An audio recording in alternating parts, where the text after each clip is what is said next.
Hey, you folks. I'm Alan.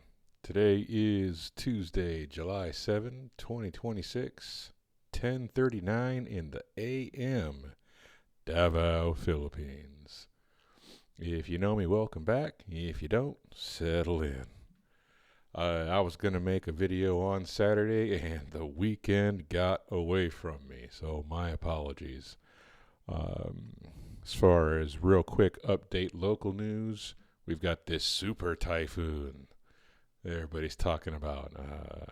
I think Andy said it's being called Bavi by the international weather folks. I'm in no danger, but it's probably causing a ruckus up in Luzon. And I think what is it? It's like headed for like Taiwan or Taipan. It's gonna just clobber China, that southeastern corner of China. But we're good. By and large, I've noticed tropical storms tend to just whoop, like they start getting close to Mindanao and then they take a hard turn up and then they pummel Luzon.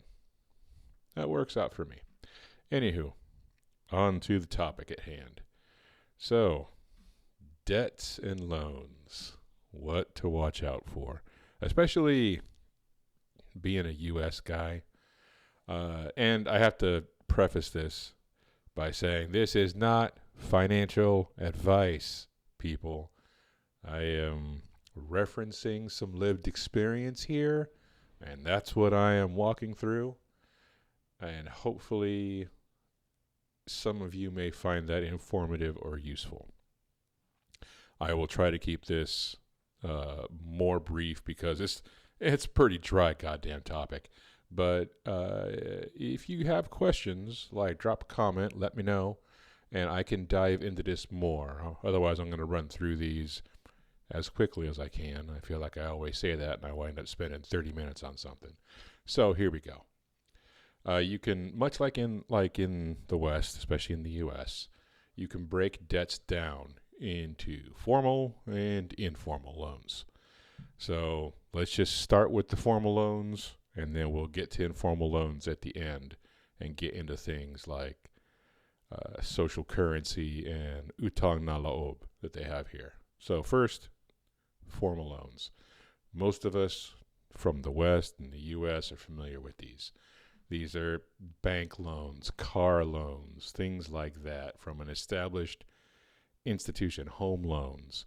Um, in the U.S., you have different ways of handling these things, right? You have different financial strategies for how to approach those things. And for the most part, none of them are going to work for you in the Philippines. So let's just step through them really quickly. And again, if you folks want more information, that's a different video and I can make that later. So out of the gate, you can just forego the loan. If you've got cash in hand, do that. Avoid loan entirely. It's an option you can make, or a choice you can make. You can choose to take the loan out and then pay it off really early, like within a few months. And there are pros and cons for doing that.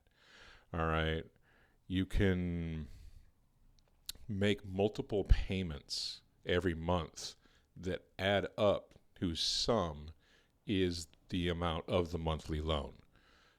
And there are reasons for that as well as a strategy, and you just do that over the life of the loan. And then lastly, you just make the minimum payments for the length of the loan. And again, there are pros and cons for each one of these.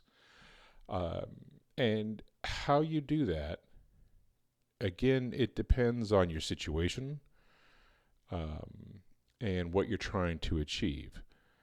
All right. Paying it all off, cash in hand, you're not getting hit with an APR at all. Okay, cool.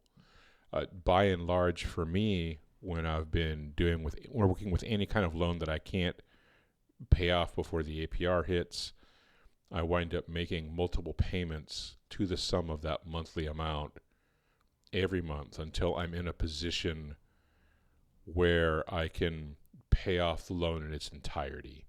That's the strategy I've tended to use. And as a result, I don't have any loans. I have no outstanding debt. So using that strategy has helped me a lot over the years. In the Philippines, you have fewer options. And this is something that has caught me a few times. And so I figure maybe I can help folks not get caught the way I've gotten caught here. So when they discuss, for example, I'm just going to throw some rough numbers out there, right? Let's say you take a loan out for a car for 20,000 US dollars. Let's just say, and the loan agreement, the annual interest is such that you're paying it for 5 years, and at the end of 5 years, if you take the base amount plus the interest, you're essentially paying 30,000. Again, I'm just throwing numbers out there, just as an example. Now, in the West, I would just, again, make multiple payments a month to the sum of that monthly amount. As soon as I can, pay off the whole thing. That way I'm not paying off the whole interest. All right, cool, man.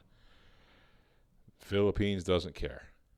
If you agree to take out a loan out for 20K, and then with interest it is calculated that after 5 years you owe 30K, you are on the hook for that 30K. It does not matter when you pay off the loan. What does that mean? That means if I take out a $20,000 loan right now, 5-year plan, interest of blah, blah, blah, 30K is what's expected on the other end of it. If I pay that loan off in 2 months, if I'm trying to pay off that loan in 2 months, I'm not paying 20K. I'm paying 30,000 US dollars because I have agreed to pay off the loan at that APR. So if you are getting a loan here and you are able to, shoot for the shortest duration possible. If you think you can pay it off in 6 months, do it. A year, do it. The shorter you can make that time frame, the better. Because once you take that loan out, you are on the hook for the sum total of what that loan would be at the end of the agreed duration.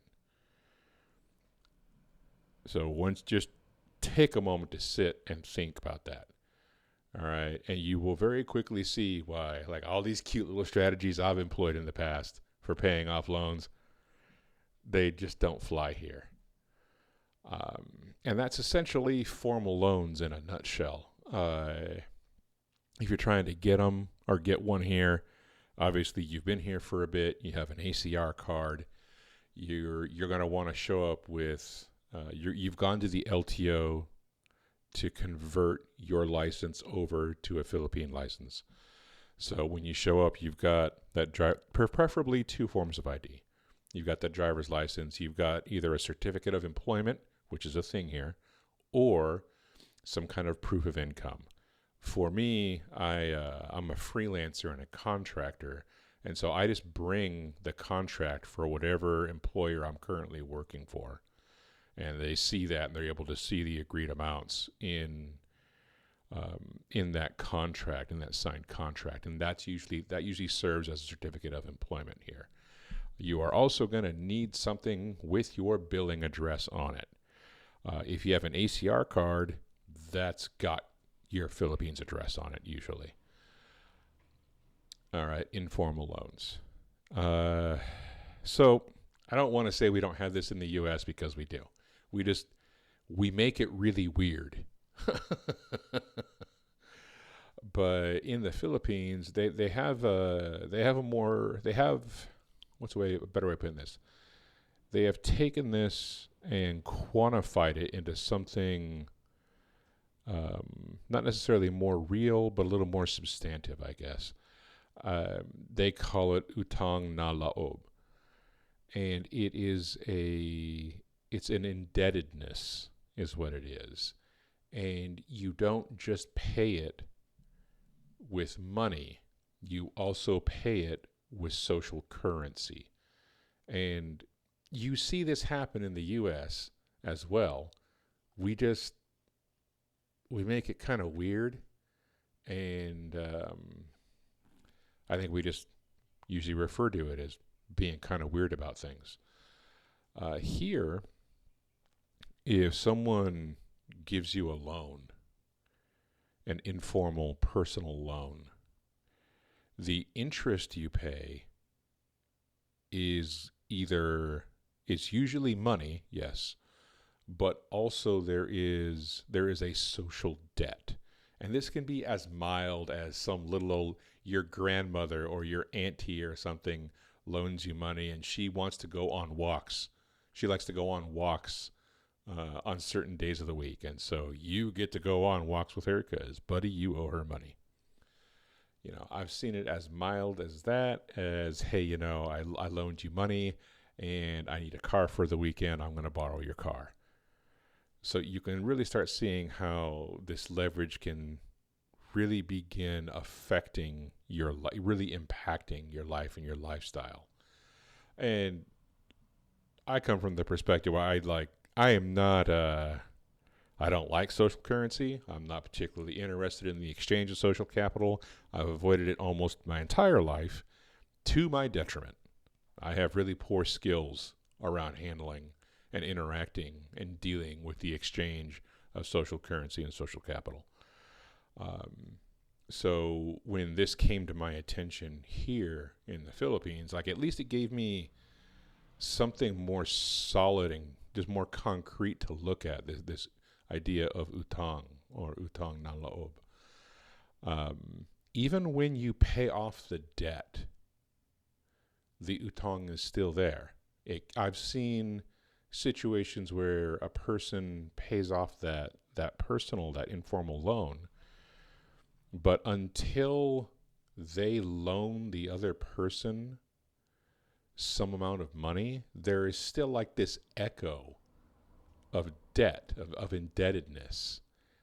And let me tell you, when I ran into that, it frustrated the hell out of me. I'm like, okay, you've already paid this person off. Why is there even a question anymore? It's like, oh, well, until I also loan this person money, there's still this sense that they gave me something, even though they've paid it off.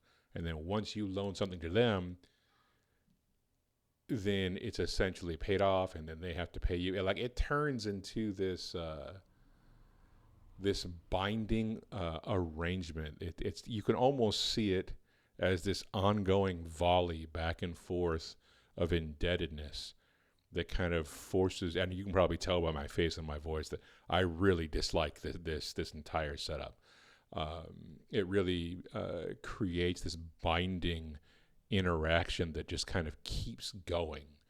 It reminds me a little bit of holding up two mirrors facing each other, and you just wind up in this recursive nightmare. So I'm not a real fan of it. I don't recommend it. If you're a foreigner, stay away from informal loans. Don't do it. I would approach it.